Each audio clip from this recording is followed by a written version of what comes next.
നമസ്കാരം. കഴിഞ്ഞ ദിവസങ്ങളിൽ ആലപ്പുഴയിൽ വെച്ച് നടന്ന യൂത്ത് കോൺഗ്രസിന്റെ ഒരു പഠന ശിബിരവും അതുപോലുള്ള പരിപാടിയൊക്കെ ഉണ്ടായിരുന്നു. പഠന ക്ലാസ്സൊക്കെ പരിശീലനവും പഠനവും ഒക്കെ ആയിട്ട് നടത്തിയ ഒരു വലിയ സംഭവം യൂത്ത് കോൺഗ്രസിന്റെ ആലപ്പുഴയിൽ അരങ്ങേറി. പക്ഷേ അന്ന് അത് യൂത്ത് കോൺഗ്രസ് നേരിട്ട ഏറ്റവും വലിയ ഒരു സാമ്പത്തിക ആരോപണത്തിന്റെ തുടർച്ചയായിരുന്നു, അല്ലെങ്കിൽ സാമ്പത്തിക ആരോപണമായിരുന്നു ശരിക്കും അന്ന് ആ പരിശീലന ക്യാമ്പിൽ നിന്ന് ഉയർന്നു വന്നത്. അതായത് 14 140 മണ്ഡല കമ്മിറ്റികളിൽ നിന്നായി ഏകദേശം 2.40 കോടി രൂപ ഇവിടെ നിന്നും പിരിച്ചെടുക്കാനും മുണ്ടക്കൈ ചൂരൽമല ദുരന്ത അനുഭവിക്കുന്നവർക്ക് വീട് വെച്ചു കൊടുക്കാനും ഏകദേശം 30 വീടുകൾ വെച്ചു കൊടുക്കാനും തീരുമാനമെടുത്തിരുന്നതായിട്ട് നേരത്തെ പറഞ്ഞു. അതായത് ഓഗസ്റ്റ് മാസം 2024 ഓഗസ്റ്റിലാണ് ഇത് സംബന്ധിച്ചുള്ള പ്രഖ്യാപനം യൂത്ത് കോൺഗ്രസിന്റെ ഭാഗത്ത് നിന്നും ഉണ്ടാകുന്നത്. അതിനുശേഷം നാളിതുവരെയായി ഒരു കല്ല് പോലും ഇട്ട് കൊടുക്കാൻ കഴിയാത്ത ഒരു പാർട്ടിയായിരുന്നു യൂത്ത് കോൺഗ്രസ് എന്ന് നമുക്ക് യൂത്ത് കോൺഗ്രസിലുള്ളവർ തന്നെ അതിനെ വിമർശിച്ചു. കാരണം പണം പിരിച്ച് എന്ത് ചെയ്തു? കാര്യം 2.40 കോടി, അതായത് ഏകദേശം 2,40,00,000 രൂപ ടാർഗറ്റ് ചെയ്തിരുന്നു. അതിനെയും പിരിച്ച് എടുത്തിട്ടുണ്ടെന്ന് പറയുന്നു. അതേസമയം രാഹുൽ മാങ്കൂട്ടത്തിൽ പറയുന്നത് ഏകദേശം 88 ലക്ഷം രൂപ മാത്രമേ ഞങ്ങൾക്ക് കിട്ടിയിട്ടുള്ളൂ എന്ന് പറയുന്നു. എന്നാൽ ഇപ്പോൾ പുതുതായി ലഭിക്കുന്ന ഒരു വാർത്തയുടെ ഉള്ളടക്കം ഇങ്ങനെ ആയിരിക്കും. ഏകദേശം ഇനിയിപ്പം വീണ്ടും പണപ്പിരിവിന് വേണ്ടി നിർദ്ദേശിച്ചിരിക്കുന്നു. അതായത് പണം തികയില്ല, അതുകൊണ്ട് തന്നെ പണം ഇവിടെ ഈ പറയുന്ന 2 ലക്ഷം രൂപ എന്ന് പറയുന്ന ഒരു കണക്കൊന്നും ഇവിടേക്ക് എത്തിയിട്ടില്ല. അതുകൊണ്ട് തന്നെ വീണ്ടും നിങ്ങൾ പണപ്പിരിവിനേക്ക് ഇറങ്ങിത്തിരിക്കണമെന്ന് രാഹുൽ മാങ്കൂട്ടം പറയുന്നതായിട്ടുള്ള വിവരങ്ങൾ പുറത്തു വരുന്നുണ്ട്. അതായത് അവരുടെ ഒരു സാമൂഹ്യ മാധ്യമ അക്കൗണ്ടിൽ ഗ്രൂപ്പുകളിൽ ഇത്തരത്തിലുള്ള വാർത്തകൾ പ്രചരിച്ചു വരുന്നുണ്ട്. അതായത് ഈ രീതിയിൽ രാഹുൽ മാങ്കൂട്ടം നിർദ്ദേശിച്ചതായുള്ള വാർത്തകളാണ് പുറത്തു വരുന്നത്. അപ്പോൾ എന്തായിരുന്നാലും ഈ പറയുന്ന ഭവന പദ്ധതി എന്ന് പറയുന്ന യൂത്ത് കോൺഗ്രസിന് നാണക്കേടായി എന്നും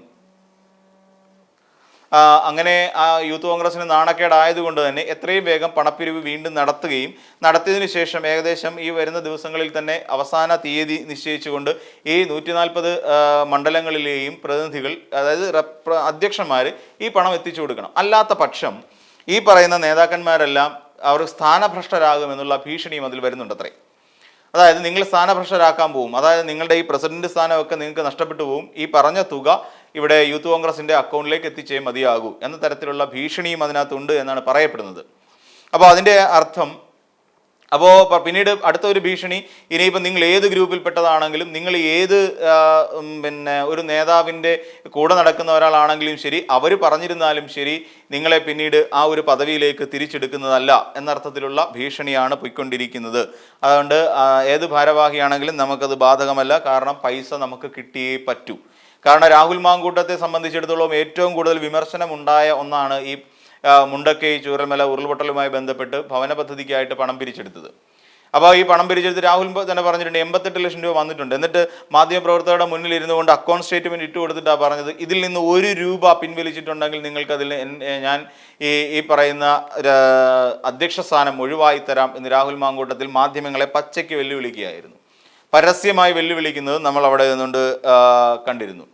അപ്പം ഇനിയും വേറൊരു കാര്യം കൂടി പറഞ്ഞാൽ, ഒരു ലക്ഷ്മി എന്ന് പറയുന്ന ഒരു അഡ്വക്കേറ്റ്, അതായത് TR ലക്ഷ്മി എന്ന് പറയുന്ന ഒരു അഡ്വക്കേറ്റ്, ഒരു അഭിഭാഷക കോടതിയെ സമീപിക്കുകയാണ്. എന്തിന് എന്ന് ചോദിച്ചു കഴിഞ്ഞാൽ, ഈ പറയുന്ന പോലെ കുറേയധികം നേതാക്കൾക്കെതിരെ, അതായത് അതിന് രാഹുൽ മാങ്കൂട്ടത്തിൽ വരും, അബിൻ ബർക്കി വരും, അരിത ബാബു, അനു താജ്, വൈശാഖസ് ദർശൻ, വിഷ്ണു സുനിൽ, VK ഷിബിൻ, OJ ജനീഷ് എന്നീ തുടങ്ങിയ യൂത്ത് കോൺഗ്രസിന്റെ നേതാക്കന്മാർക്കെതിരെ ഒരു പരാതി കോടതിയിലേക്ക് മൂവ് ചെയ്യാനുള്ള ശ്രമത്തിലാണ് അഭിഭാഷക കൂടിയായ TR ലക്ഷ്മി എന്ന് പറയുന്ന വ്യക്തി. എന്തുകൊണ്ടാണ് എന്ന് ചോദിച്ചു കഴിഞ്ഞാൽ, പണം പിരിച്ചെടുത്തു, അറിയാം, അതിലേക്ക് സംഭാവന കൊടുത്തു. അതായത് ഈ യൂത്ത് കോൺഗ്രസിന്റെ ഭവന പദ്ധതിക്കായി സംഭാവന ചെയ്ത ഒരാളാണ് ഈ TR ലക്ഷ്മി. അങ്ങനെ സംഭാവന ചെയ്തു. പിന്നീടാണ് അറിയുന്നത് പദ്ധതി തന്നെ ക്യാൻസലായി പോയി, ഭവന പദ്ധതി തന്നെ നടപ്പിലാകുന്ന ഒരു കാര്യമേ അല്ല എന്നിവർക്ക് ബോധ്യപ്പെട്ടു. അപ്പോൾ തനിക്ക് പണം നഷ്ടപ്പെട്ടു. അങ്ങനെ നിരവധി ആളുകൾക്ക് പണം നഷ്ടപ്പെട്ടിട്ടുണ്ട്. അതിൻ്റെ ഒരു വക്താവ് എന്നുള്ള നിലയിലാണ് ഇവരാദ്യം പോലീസിൽ പരാതി കൊടുക്കുന്നു. പോലീസിൽ പരാതി കൊടുത്തതിന് ശേഷം ഇത്രയും പേർക്കെതിരെയാണ് പരാതി കൊടുത്തിരിക്കുന്നത്. അപ്പോൾ അതിനുശേഷം ഇവർ കോടതിയെ സമീപിക്കാൻ ഒരുങ്ങുകയും ചെയ്യുന്നു. ഇതാണിപ്പോൾ നിലവിലുള്ള യൂത്ത് കോൺഗ്രസിൻ്റെ ഒരു അവസ്ഥ. അതോടൊപ്പം ഈ യൂത്ത് കോൺഗ്രസിൻ്റെ ഈ ഗ്രൂപ്പിനകത്ത് ഇങ്ങനെയൊരു നിർദ്ദേശം മുന്നോട്ട് വെച്ച് കഴിഞ്ഞപ്പോൾ പലരും പറയുന്നതെന്ന് വെച്ച് കഴിഞ്ഞാൽ, ഇനിയും ഈ പണപ്പിരിവുമായി മുന്നോട്ട് പോകുന്നത് അസാധ്യമാണ്, ജനം പ്രതികരിച്ചു തുടങ്ങും. തന്നെയുമല്ല, ഇനി നിങ്ങൾ ഇതുവരെ പിരിച്ചെടുത്ത പണം നിങ്ങൾ എന്ത് ചെയ്തു എന്നുള്ളത് പരസ്യമായി വ്യക്തമാക്കേണ്ട ഒരു കാര്യമാണ് എന്നും ആ ചില പ്രതിനിധികൾ, ചില പ്രവർത്തകർ ഇത് സംബന്ധിച്ച് ഒരു നിർദ്ദേശം വെക്കുകയും ചെയ്യുന്നുണ്ട്. അതായത് പണമെല്ലാം പിരിച്ചെടുത്തു, കാര്യം ഈ പണം കൊടുത്തവരാണ് പറയുന്നത്. ഇതിൻ്റെ പേരിൽ ഇനി ജനങ്ങളുടെ മുമ്പിൽ ഇറങ്ങാൻ കഴിയുമോ? കാരണം ഈ പരിശീലന ക്യാമ്പിൽ വെച്ച് തന്നെ പറഞ്ഞു, രാഹുൽ മാങ്കൂട്ടം ഇങ്ങനെ ഒരു നിർദ്ദേശം വരികയും പിന്നെ പണം എവിടെ പോയി എന്ന് അറിയില്ല. ജനങ്ങളുടെ മുമ്പിൽ ഇവർ കള്ളന്മാരായി. പണം പിരിച്ചെടുത്ത യൂത്ത് കോൺഗ്രസിൻ്റെ നിയോജക മണ്ഡലം പ്രസിഡന്റുമാരടക്കം, അവിടുത്തെ നിയോജക മണ്ഡലം പ്രവർത്തകരടക്കം അവർ കുറ്റക്കാരായില്ലേ? കാര്യം അവർ പണം, ജനങ്ങളെ പറ്റിച്ച് പണം എടുത്തു. അപ്പോൾ ജനങ്ങളുടെ മുന്നിൽ ഇനിയും ചെന്ന് കൈനീട്ടാൻ കഴിയാത്ത ഒരു സാഹചര്യം ഇവർക്കുണ്ട്. അപ്പോൾ അതുകൊണ്ട് തന്നെ ഈ പിരിച്ചെടുത്ത പണം ഈ എങ്ങനെ ഒരു കണക്ക് എങ്ങനെയൊക്കെ പോയി, എവിടെയൊക്കെ പോയി, അല്ലെങ്കിൽ എത്ര രൂപ പിരിഞ്ഞു കിട്ടി, ഇതിൻ്റെ വിശദമായ ഒരു കണക്ക് പരസ്യപ്പെടുത്തണം എന്നാണ് അവർ ആവശ്യപ്പെടുന്നത്. ന്യായമായ ആവശ്യം. അവരത് പറഞ്ഞേ മതിയാകൂ. കാരണം ഇതിൻ്റെ നേതൃത്വം ആരാണെന്ന് വെച്ചാൽ ആ നേതൃത്വം രാഹുൽ മാങ്കൂട്ടത്തിലാണ് ഇപ്പോൾ സംസ്ഥാന അധ്യക്ഷനായിരിക്കുന്നത്. രാഹുൽ മാങ്കൂട്ടത്തിൽ തന്നെയാണ് പല നിർദ്ദേശങ്ങളും മുന്നോട്ട് വെച്ചിട്ടുള്ളത്. ആ ഒരു സാഹചര്യത്തിൽ ഈ പണം എവിടെ പോയെന്നും ആ പണത്തിൻ്റെ ചെലവാക്കിയ വഴികളും എത്ര രൂപ പിരിഞ്ഞു കിട്ടി തുടങ്ങിയ വിശദമായ വിവരങ്ങൾ പരസ്യപ്പെടുത്തണം എന്നുമാണ് അവർ ഉയർത്തുന്ന ആവശ്യം. ന്യായമായ ആവശ്യം എന്ന് പറയാം. ഇനിയിപ്പോൾ ഇവരെങ്ങനെയായിരുന്നു വീട് വെക്കാൻ ഉദ്ദേശിച്ചതെന്ന് ചോദിച്ചു കഴിഞ്ഞാൽ, നിയോജക മണ്ഡലങ്ങളിൽ നിന്ന് പിരിച്ചെടുക്കുന്ന 2.80 കോടി രൂപയും അതോടൊപ്പം സ്പോൺസർഷിപ്പിൽ നിന്ന് കിട്ടുന്ന തുകയും, ഇത് രണ്ടും കൂടി ഉപയോഗിച്ചുകൊണ്ടാണ് ഈ 30 വീട് എന്ന് പറയുന്ന ഒരു കോൺസെപ്റ്റിലേക്ക് അല്ലെങ്കിൽ ഭവന പദ്ധതി ഇവർ ഇംപ്ലിമെൻ്റ് ചെയ്തത്. അപ്പോൾ വീട് നിർമ്മാണം ഇപ്പോൾ ഉപേക്ഷിച്ച നിലയിലാണ് നമ്മൾ പറഞ്ഞു കഴിഞ്ഞു. അല്ലെങ്കിൽ സമാഹരിച്ച തുക ദുരന്തബാധിതർക്കായി ഇതുവരെ ഉപയോഗിച്ചിട്ടില്ല എന്നുള്ളതാണ് പരാതിയിൽ പറയുന്ന ഒരു കാര്യം. പിന്നെ വ്യക്തിപരമായ ആവശ്യങ്ങൾക്ക് വേണ്ടിയിട്ട് ഈ പണം ഉപയോഗിച്ചു എന്നും പരാതിയിൽ പറയുന്നുണ്ട്. ജനങ്ങളെ പറ്റിച്ചു എന്നും ഈ നേതാക്കൾ തന്നെ, അതായത് ഈ പണപ്പിരിവിനായി നിന്ന് നേതാക്കൾ തന്നെ പണം അപഹരിച്ചു എന്ന് തുടങ്ങിയ നിരവധി പരാതികൾ കൂട്ടിച്ചേർത്തുകൊണ്ടാണ് ഈ TR ലക്ഷ്മി പരാതിപ്പെട്ടിരിക്കുന്നത്. അപ്പോൾ ഇതിനകത്ത് നമ്മൾ മനസ്സിലാക്കേണ്ട ഒരു കാര്യം, അധികാര സ്ഥാനമൊന്നും ഇല്ല. ഒരു മന്ത്രിയെ പോലും കഴിഞ്ഞ 10 വർഷമായിട്ട് കോൺഗ്രസ് പാർട്ടിയെ സംബന്ധിച്ചിടത്തോളം എടുക്കാനില്ല. ഇവിടെ ഒരു ദുരന്തമുണ്ടായപ്പോൾ ആ ദുരന്തത്തെ പോലും വിറ്റ് കാശാക്കാൻ ശ്രമിക്കുകയായിരുന്നു യൂത്ത് കോൺഗ്രസ് എന്ന് പറയുന്നതിൽ നമുക്ക് തെറ്റു പറയാൻ കഴിയില്ല.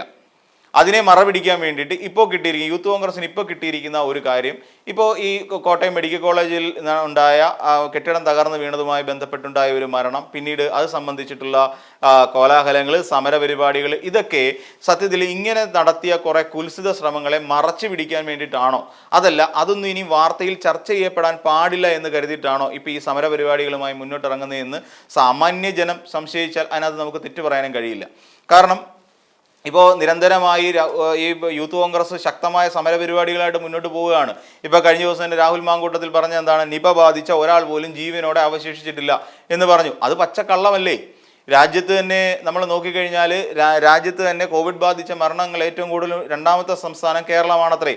അത് വാസ്തവമാണോ? അല്ലേ അല്ല. അപ്പോൾ കള്ളത്തരം പറഞ്ഞ് പ്രചരിപ്പിക്കുന്ന ഒരു രീതി, അങ്ങനെ മാധ്യമങ്ങളുടെ മുന്നിൽ താനൊരു വലിയ ഷൈനിങ് സ്റ്റാറായിട്ട് നിലനിന്ന് പോരുക തുടങ്ങിയ ഗൂഢലക്ഷ്യങ്ങളാണ് അതിൻ്റെ പിന്നിൽ പ്രവർത്തിക്കുന്നത്. തന്നെയുമല്ല, ഇപ്പോൾ ഈ പറഞ്ഞ പോലെ യൂത്തന്മാർ കുറച്ചൊക്കെ നിയന്ത്രണത്തോടു കൂടി, ആത്മനിയന്ത്രണത്തോടു കൂടി പെരുമാറണം എന്നൊരു നിർദ്ദേശവും ചില അസംതൃപ്തിയും ഈ പറയുന്ന കോൺഗ്രസിലെ മുതിർന്ന നേതാക്കൾക്കിടയിലുണ്ട്. അതിന് കാരണമെന്ന് വെച്ച് കഴിഞ്ഞാൽ നമുക്കറിയാം, രാഹുൽ മാങ്കൂട്ടത്തിൽ ഈ പാലക്കാട് നിലമ്പൂർ ഉപതെരഞ്ഞെടുപ്പുമായി ബന്ധപ്പെട്ടിട്ട് അവിടെ കാണിച്ചു കൂട്ടിയ കോലാഹലങ്ങൾ നമുക്കറിയാം.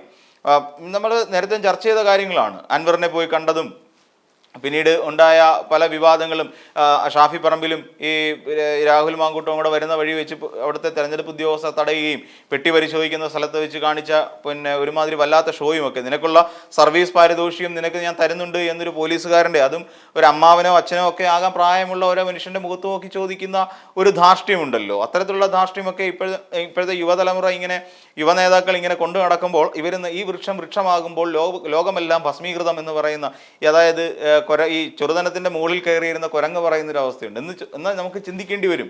അങ്ങനത്തെ ഒരു അവസ്ഥയെക്കുറിച്ച് നമ്മൾ ആലോചിക്കേണ്ടി വരും. ഇവരൊക്കെ ഒരു തരത്തിൽ മന്ത്രിയോ അല്ലെങ്കിൽ അതുപോലെ റാങ്കുള്ള ക്യാബിനറ്റ് റാങ്കുള്ള ഏതെങ്കിലും പദവിയിലേക്ക് ഈ നേതാക്കന്മാരൊക്കെ, ഈ കുട്ടി നേതാക്കന്മാരൊക്കെ മാറിക്കഴിയുമ്പോൾ ഇവരൊക്കെ ജനങ്ങളെ കണ്ടതായി പോലും ഭാവിക്കില്ല. ആ ഒരു അവസ്ഥയിലേക്ക് അവർ മാറില്ലേ? കാരണം ഒരു തെരഞ്ഞെടുപ്പ് ഉദ്യോഗസ്ഥനെതിരെ ജോലി ചെയ്യുന്ന ഒരാൾക്കെതിരെ ഈ രീതി കയർത്ത് സംസാരിക്കുന്ന ഒരാൾ. പിന്നീട് കഴിഞ്ഞ ദിവസം എന്താണ് ചാണ്ടിയുമ്മൻ നടത്തിയൊരു പ്രസ്താവന, ചാണ്ടിയുമ്മനോട് അവരുടെ മകൾ എന്നിട്ട് പറഞ്ഞു അത്രേ, എൻ്റെ അമ്മ ഇവിടെ കുളിക്കാനായിട്ട് വന്നിരുന്നു എന്ന് പറഞ്ഞിട്ട് പോലും ചാണ്ടിയുമ്മൻ ഉത്തരവാദിത്തം കാണിച്ചോ? ഇല്ല, ചാണ്ടി ഉമ്മൻ അതിൻ്റെതായ ഉത്തരവാദിത്തം കാണിച്ചില്ല. എന്നിട്ട് കാരണം അവിടുത്തെ ഈ രക്ഷാപ്രവർത്തനങ്ങളെ ഏകോപിപ്പിക്കുന്നവരോടല്ലേ പറയേണ്ടത്. അത് ഇന്ന ആൾക്കാർ ഇവിടെ ഉണ്ട്, അമ്മയെ കണ്ടില്ല എന്നൊരു കുട്ടി വന്ന് പറഞ്ഞു, തിരയണം എന്ന് പറയാനുള്ള ഒരു റൈറ്റ് എന്തുകൊണ്ട് ആ സമയത്ത് ചാണ്ടി ഉമ്മൻ കാണിച്ചില്ല? അങ്ങനെയൊക്കെയുള്ള ഒരുപാട് കാര്യങ്ങളില്ലേ. അതുകൊണ്ട് തന്നെയാണ് മുഴുവൻ നേതാക്കന്മാർക്കും ഇപ്പോൾ ചാണ്ടി ഉമ്മനോടും ഷാഫി പറമ്പിലിനോടും രാഹുൽ മാങ്കൂട്ടത്തിനോടും ഒക്കെ ഒരു അസംതൃപ്തിയും ഒരു നീരസവും ഉള്ളത്. കാരണം ഇവർ ഈ രീതിയിലേക്ക് മുന്നോട്ട് പോവുകയാണെന്നുണ്ടെങ്കിൽ ഒരുപക്ഷെ ഇവരുടെ കൈകൊണ്ടായിരിക്കും ഒരുപക്ഷെ ഈ കോൺഗ്രസ് പാർട്ടിയുടെ കേരളത്തിലെ നാശം. കാരണം നമ്മൾ ഇതിനു മുമ്പ് ഒരു വീഡിയോയിൽ പറഞ്ഞ പോലെ ഇവിടെ BJP പിടിമുറുക്കാൻ ശ്രമിച്ചുകൊണ്ടിരിക്കുകയാണ്. അവരുടെ പ്രധാനപ്പെട്ട ലക്ഷ്യം എന്ന് പറഞ്ഞാൽ കോൺഗ്രസ് എന്ന് പറയുന്ന ഒരു പാർട്ടിയെ ഇല്ലാതാക്കിക്കൊണ്ട് കോൺഗ്രസിന്റെ സ്പേസിലേക്ക് വളർന്നു കയറുക എന്നുള്ളത് മാത്രമാണ്. അതാണ് അവർ ലക്ഷ്യം വെക്കുന്നത്. ഇവിടെ UDF എന്തായിരുന്നു, ആ UDFന്റെ സ്പേസിലേക്ക് ഒരു ഇൻഫിൽട്രേറ്റ് ചെയ്യുക, അതായത് നുഴഞ്ഞു കയറുക. അതാണിപ്പം ശരിക്കും BJPക്കാർ ഇവിടെ പണം മുടക്കാനുള്ള പ്രധാനപ്പെട്ട കാരണം. കോൺഗ്രസ് എന്ന് പറയുന്ന പാർട്ടിയെ ഇല്ലാതാക്കുക. കാരണം എന്താണെന്ന് ചോദിച്ചാൽ ദേശീയ തലത്തിൽ BJPയോട് എതിരിടുന്ന ഒരു പാർട്ടിയാണ് കോൺഗ്രസ്. അപ്പോൾ കേരളത്തിൽ നിന്നാണ് ഏറ്റവും കൂടുതൽ കോൺഗ്രസ്സുകാർ എത്തിക്കൊണ്ടിരിക്കുന്നത്. അപ്പോൾ അങ്ങനെയുള്ള സാഹചര്യത്തിൽ കേരളത്തിലുള്ള കോൺഗ്രസ്സിലെ ഒരു വലിയ വിഭാഗത്തെ ഒതുക്കിക്കഴിഞ്ഞാൽ സ്വാഭാവികമായിട്ടും ദേശീയ തലത്തിൽ വലിയ ചലനങ്ങളുണ്ടാകും, വലിയൊരു ഒരു പ്രകമ്പനം തന്നെ പാർട്ടിക്കുള്ളിൽ ഉണ്ടാകും. അപ്പോൾ അതിന് തടയിടുക എന്നുള്ള ലക്ഷ്യമാണ്. അപ്പം അങ്ങനെ ഒരു സംഭവം ഉണ്ടാകാതിരിക്കാൻ BJP ഇവരെ ഇല്ലാതാക്കാനുള്ള ശ്രമം നടത്തുന്നു. കോൺഗ്രസിൽ നിന്ന് ആളുകളെ എങ്ങനെ BJPയിലേക്ക് എത്തിക്കാം എന്നതിനെക്കുറിച്ച് ശ്രമിക്കുന്നു. അതിനായിരിക്കുമല്ലോ ഫണ്ട് വരുന്ന മുഴുവൻ. അപ്പോൾ കോൺഗ്രസിൻ്റെ സ്പേസിലേക്ക് ഇടിച്ചു കയറാൻ നിൽക്കുന്ന BJPയെ പോലൊരു പാർട്ടിക്ക് അത് ഗുണം ചെയ്യും എന്നുള്ളത് 100% ഉറപ്പാണ്. അപ്പോൾ ഇതെല്ലാം കണ്ടും കേട്ടും ഒക്കെ വേണം. ഇപ്പോൾ തന്നെ ഈ ഫണ്ട് വിവാദം വളരെ ഒന്ന് ആലോചിച്ച് നോക്കൂ. ഒരു ദുരന്തം ഉണ്ടാകുമ്പോൾ ആ ദുരന്തബാധിതരെ സഹായിക്കാനാണ് എന്ന് പറഞ്ഞുകൊണ്ട് കുറേയധികം ഫണ്ട് പിരിക്കുന്നു. അത് ജനങ്ങളെ കണ്ണിൽ പൊടിയിട്ടുകൊണ്ട്, ജനങ്ങളെ പച്ചയ്ക്ക് പറ്റിച്ചുകൊണ്ട് എന്ന് പറയുന്ന യാഥാർത്ഥ്യം. ജനങ്ങളെ പച്ചയ്ക്ക് പറ്റിച്ചുകൊണ്ട് കുറേ ഫണ്ട് പിരിവ് നടത്തുന്നു. ഒന്ന് ആലോചിച്ച് നോക്കി, 2 കോടിയിലധികം മെമ്പർഷിപ്പുള്ള യൂത്ത് കോൺഗ്രസ് എന്ന് പറയുന്ന ഒരു സംഘടനയ്ക്ക് ഇവിടെ ആളൊന്നും 1 രൂപ വെച്ച് എടുത്താൽ മതിയായിരുന്നല്ലോ. 1 രൂപ വെച്ച് എടുത്തിരുന്നെങ്കിൽ തന്നെ 2 കോടി രൂപ സമാഹരിക്കാൻ ഈസി ആയിട്ട് നടക്കുന്ന കാര്യമല്ലായിരുന്നു. അപ്പോൾ പ്രവർത്തകർക്ക് പോലും ഈ പറയുന്ന നേതൃത്വത്തിൽ വിശ്വാസമില്ല. അത് തന്നെയാണ് പ്രധാനപ്പെട്ട കാരണം. അതുകൊണ്ടാണല്ലോ ഓരോ പ്രവർത്തകരും 10 രൂപ വെച്ച് എടുത്താൽ മതിയായിരുന്നല്ലോ, 100 രൂപ വെച്ച് ഓരോ പ്രവർത്തകരും എടുത്താൽ മതിയായിരുന്നല്ലോ. അതുപോലും ഉണ്ടായിട്ടില്ല. അപ്പം എന്നിട്ട് ജനങ്ങളെ പറ്റിച്ചു, ജനങ്ങളെ ഫണ്ട് പിരിവ് നടത്തി, ചില സ്പോൺസർമാരെ വെട്ടിലാക്കി. അപ്പോൾ ഇതെല്ലാം കൂടെ ചെയ്തിട്ടാണ് ഈ ഫണ്ടിൻ്റെ കാര്യത്തിൽ വെട്ടിപ്പ് നടത്തിയിരിക്കുന്നത്. അതിനെ എങ്ങനെയെങ്കിലും കുറേ കാലത്തേക്കെങ്കിലും മറച്ച് പിടിച്ച് സംരക്ഷിച്ച് പോരുക എന്നുള്ളതാണ്. ഇപ്പോൾ എന്തായിരുന്നാലും TR ലക്ഷ്മി എന്ന കോലഞ്ചേരി സ്വദേശിയായ അഭിഭാഷകൻ നടത്തിയിരിക്കുന്ന നല്ലൊരു നീക്കം തന്നെയാണ്. ആ നീക്കം വിജയം കാണട്ടെ എന്ന് അവർക്ക് എല്ലാവിധ ആശംസകളും നേരുന്നു.